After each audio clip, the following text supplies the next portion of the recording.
बातमी आहे लाडका भाऊ योजनेच्या संदर्भातली।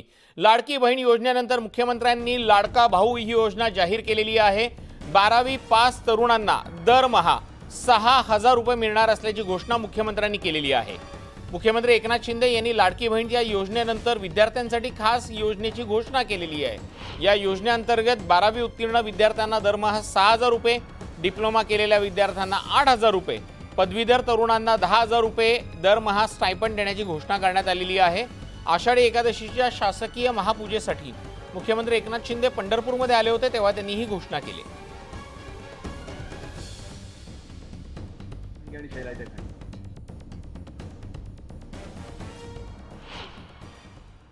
आपण काही लोक म्हणाले लाडकी बहीण तर केलं, लाडका भावाचं काय? मग लाडका भावाचं पण केलं। आता जो 12वी झाला आहे त्याला 6,000, डिप्लोमा झाला आहे त्याला 8,000, डिग्री झाला आहे त्याला 10,000 रुपये महिन्याला। आणि त्याच्यामध्ये तो वर्षभर त्या कारखान्यात अप्रेंटिसशिप करेल, त्याला तिथे नोकरी लागेल आणि ट्रेंड असं अतिशय स्किल्ड मॅनपॉवर आपल्या उद्योजकांना मिळेल। आणि म्हणून ते पैसे जे आहे हे सरकार भरणार आहे अप्रेंटिसशिपचे।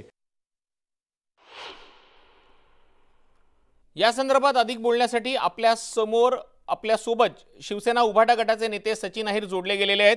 सचिनजी, तुमची पहिली प्रतिक्रिया काय? कारण की वारंवार उद्धवजींनी या घोषणेची मागणी केलेली होती। लाडकी बहीण योजनेनंतर लाडका भाऊ योजना आणा ही मागणी उद्धवजींनी केलेली होती।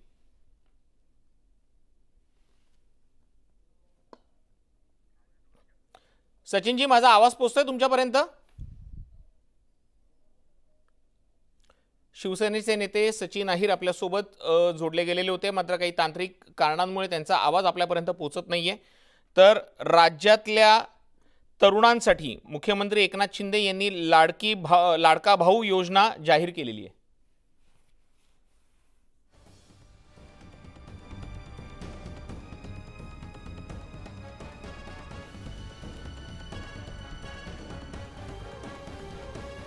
डिप्लोमा केलेल्या तरुणांना 8,000 रुपये मिळणार आहेत। आपण पुन्हा एकदा जातोय शिवसेना उभाटा गटाचे नेते सचिन अहिर यांच्याकडे। सचिनजी, पहिली प्रतिक्रिया तुमची काय? कारण की वारंवार अधिवेशनामध्ये उद्धवजींनी हीच मागणी केलेली होती की लाडकी बहीण योजना जशी आणली तशी लाडक्या भावासाठी सुद्धा योजना आणा। हो, नक्कीच ही मागणी आम्ही केली होती, पण भाऊची व्याख्या मला वाटते फार सोयीनुसार ते विसरलेले आहेत। भावाची व्याख्या म्हणजे विशेषतः जो सर्वात तरुण बेरोजगार जो आहे तोही एक आहे, हा झाला एक भाग। जो शेतकरी, कष्टकरी आणि विशेषतः कामगार वर्ग ह्याहीसाठी त्याची उपयोजना त्यांनी त्या योजनेच्या अंतर्भूत करण्याचे गरजेचे होतं। आता ही जी घोषणा केली ही घोषणा कुठची? स्किल इंडियाच्या नावाखाली जे लोकांना अप्रेंटिस मिळतात किंवा त्यांना जे शिकाऊ करण्यासाठी जे 6 महिन्याची 1-1 वर्षाची फिक्स टर्म ज्याला आपण म्हणतो त्याचे पैसे शासन भरणार आहे। म्हणजे त्याच्यात फार काय मोठा रॉकेट सायन्स नाही आहे। केंद्र सरकारने राज्य सरकारची जी योजना आहे त्याचा अंतर्भूत करण्याचं काम केलेलं आहे। आणि एक गोष्ट त्यांनी नक्की केलेली आहे की ह्याच्यामध्ये फक्त स्किल आम्ही तयार करू पण रोजगार काय देणार नाही, ही भूमिका ह्याच्यातून सुस्पष्ट होते। म्हणजे फक्त 5,000-6,000 रुपयाची पैशाचे लालच दाखवून तरुणांना बेरोजगारच ठेवायचा हा डाव आहे का, हाही प्रश्न निर्माण होतो। आणि आम्ही जी भाऊची व्याख्या जी केली होती त्यामध्ये सरसकट सर्व शेतकरी आहेत ज्यांना ह्याची गरज आहे किंवा जे लाभार्थी होऊ शकतात, जे मोठ्या प्रमाणावरती अशिक्षित आहेत पण बेरोजगार आहेत, त्यांना कुठेही रोजगाराची संधी नाहीये, मग मनरेगा सारख्या योजना असेल त्या योजनेमध्ये पण देखील ते कष्ट करतायत, अशांसाठी योजना आणि विशेषतः कामगार वर्गासाठी। खरं सचिनजी, म्हणजे तुमचा मुद्दा पटलेला आहे की लाडका भाऊ योजना जरी आणली असली तरीही त्याची व्याख्या आणि व्याप्ती या संदर्भात चर्चा करण्याची आवश्यकता आहे। सचिनजी, मात्र तुम्ही जे मुद्दे उपस्थित करतायत त्याच्यावरती अजित पवारांनी सभागृहात उत्तर दिलेलं होतं। शेतकऱ्यांसाठी आमच्या योजना आहेत, युवा वर्गांसाठी योजना आहेत, त्यामुळे नवीन योजना आणण्याची काही गरज नाही असं अजित पवार म्हणालेले होते। यावर तुमची प्रतिक्रिया काय? नाही, यातूनच ते स्पष्ट दिसत आहेत ना की त्या कष्टकरी शेतकरी असेल किंवा कामगारांसाठी योजना आहेत ते कुठे कार्यरत नाही आहेत आणि त्याचा नुकसान त्यांना लोकसभेमध्ये निवडणुकीला झालेलं आहे। मग तो वर्ग नाराज का नाही? ते खुश आहे का नाही? तो वर्ग या योजनेचा लाभ घेतोय आणि त्यातून सरकारचं अभिनंदन किंवा आभार मानतोय, हे सुस्पष्ट दिसत आहेत।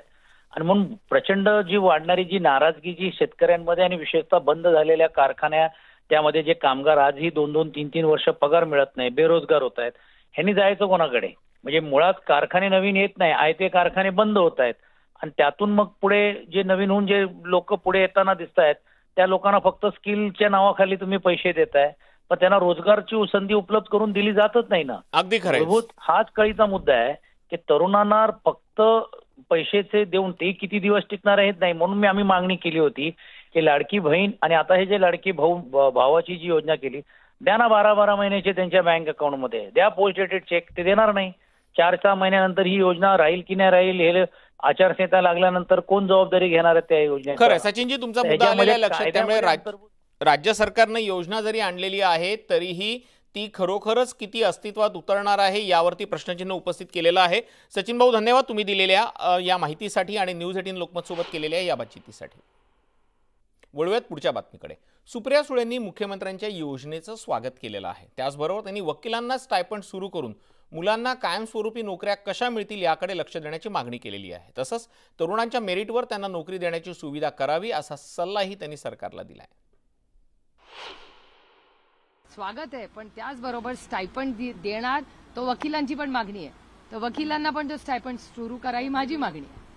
वकिलांची स्टायपंडची मागणी आहे. तुम्ही म्हणताय ती स्टायपंड देतायत ह्याचा मला आनंद आहे, मी त्याचं स्वागत करते. पण स्टायपंड बरोबर महाराष्ट्रामध्ये इन्व्हेस्टमेंट राहून यांना परमनंट नोकऱ्या कशा मिळतील याच्यातही थोडंसं लक्ष घातलं तर त्या मुलांना जास्त निधी. स्टायपंड किती देईन? 5-10 हजार, 15-20 हजार, 25 हजार रुपये देतील.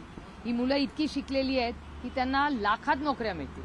तर स्टायपंड जरूर द्यावा. 10, 20, 25 हजार जो काय सरकारच्या मनात असेल तो जरूर. मी त्याचं स्वागत करते, सरकारचे जाहीर आभार मानते. पण त्याच्याबरोबर त्यांच्या मेरिटवरची लाखो रुपयाची नोकरीही त्यांना मिळावी एवढी विनम्र विनंती सरकारला. दरम्यान लाडका भाऊ ही योजना जुनीच असून त्यांनी फक्त योजनेचं नाव बदललं असल्याची टीका विरोधी पक्षनेते अंबादास दानवेंनी केलेली आहे. मला असं वाटतं ही फक्त घोषणा आहे. ही योजना 1974 पासून महाराष्ट्रात चालू आहे. तिचं नाव त्यांनी बदललं. ही योजना उद्योग विभाग आणि कौशल्य विकास विभाग यांच्या माध्यमातून होत असते.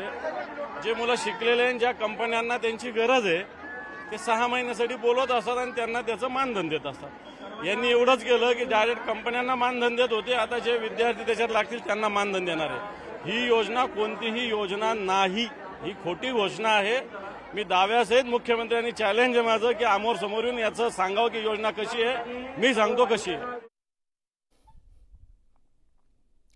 पराभवाच्या भीतीनं राज्य सरकार दररोज नवनवीन योजनांच्या जाहीर करण्याचा सपाटा सुरू केला असल्याचा आरोप विरोधी पक्षनेते विजय वडेट्टीवारांनी केला. सरकार पराभवाच्या भीतीनं घाबरून रोज नवनवीन योजनांचा सपाटा सुरू केला आहे. गेली 10 वर्ष सरकारने खुर्ची उभवताना आणि तिजोरी लुटताना लाडकी बहीण लाडका भाऊ यांना आठवलं नाही. राज्यातील बेरोजगारीचं संकट मोठं असताना त्या संकटावर मात करण्यासाठी काही यांची भूमिका किंवा उपाययोजना नव्हत्या. ज्या वेळेस 10 वर्षापूर्वी 25,000 रुपयाची नोकरी तरुणांना मिळत होती, रोजगार मोठ्या प्रमाणात उपलब्ध करू शकले असते, आज मात्र 6,000 रुपये देऊन बेरोजगाराची क्रूर थट्टा, घोर फसवणूक करण्याचं पाप या सरकारने सुरू केलेलं आहे.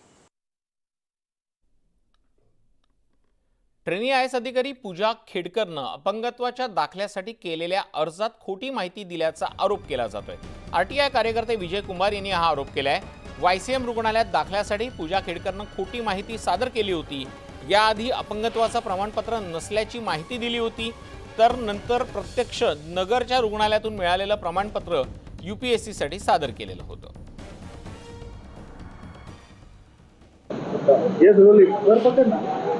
सर, पूजा खेडकर आणि कुटुंबियांचा आणखी एक गडबड घोटाळा गैरप्रकार झालेला आहे. दिव्यांग किंवा अपंग प्रमाणपत्र संदर्भातील हा गैरप्रकार आहे. काय समोर आलेले, काय माहिती आहे? त्यांनी जे पिंपरी चिंचवड मधून दिव्यांग सर्टिफिकेट मिळवलंय, ते दिव्यांग सर्टिफिकेटवर त्यांनी सहज लिहून दिलेलं आहे की माझं या आधीचं दिव्यांग सर्टिफिकेट माझ्याकडे नाहीये.